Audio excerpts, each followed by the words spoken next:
Harvest 2012 is here, and today we are showing you what it takes to go from grape to glass. We are here in the vineyard at J. Ricard's Winery, and I am thrilled to be joined by Jim Ricard. This is literally the place to be. These vines have been hanging around since 1908. Is that correct? That's correct. They were planted in 1908 by the Brignoli family.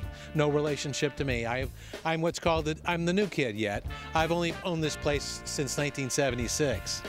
Oh, is that all? We're focusing on 2012. How's it looking this year? We've had a couple bad years the past two, but 2012 I hear is on the ups. Well, it is, and you know, this is the interesting conversation that my wife and I had. She asked me, well, what kind of year is it? And I said, well, it looks like it's going to be a normal year.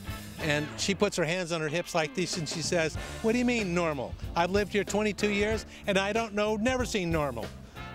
Normal's boring, right? This year, we're seeing just beautiful fruit. I mean, luscious, and the vines are in such good condition going into harvest and ripening. You know, and already I'm tasting really pretty flavors in the grapes. And don't forget, you got to remember, wine is about grapes. It starts here first. And that's what it's always been my emphasis is I'm a grape grower first, winemaker second. This is Zinfandel here. Okay. Zinfandel. This is what we would be considered old vine Zinfandel. Oh. I mean, it's over 100 years old. For someone drinking an old vine Zinfandel at home, how is that different? How's it going to taste different than, say, a new vine Zin? Good question, because I have both. And I have a mother and daughter. The old vines give just this big, lush mouthfeel that just does not stop. I mean, it is absolutely amazing relative to the daughter that is just bright fruit, boom, boom, boom, like a teenager. It's in your face. Sounds about right. So let me ask you something, Jim, and you can tell me, is this bad etiquette if we ask to taste a grape from 2012? I'll tell you, if everybody had tasted wine grapes, you wouldn't go back to any of those nasty old table grapes. 2012 tastes good. Yep, excuse me. I spit out the seed. Excuse me. We are here in the tasting room at Inman Family Wines, and I am thrilled to be joined by Kathleen Inman. We are right in the heart of the Russian River Valley in Sonoma County. The vineyard here is called Olivet Grange Vineyard, and we have 10.5 acres that I farm organically, mostly Pinot Noir and just a little bit of Pinot Gris.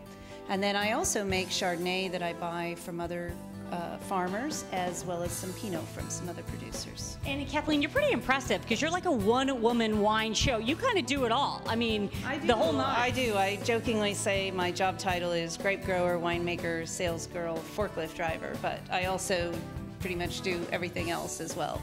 Although now that I have a tasting room, I do have some wonderful employees working for me. Every gal needs a little help every now and again. Do, indeed, indeed. So are you needing any help with 2012 harvest, or how's it looking? It's looking good.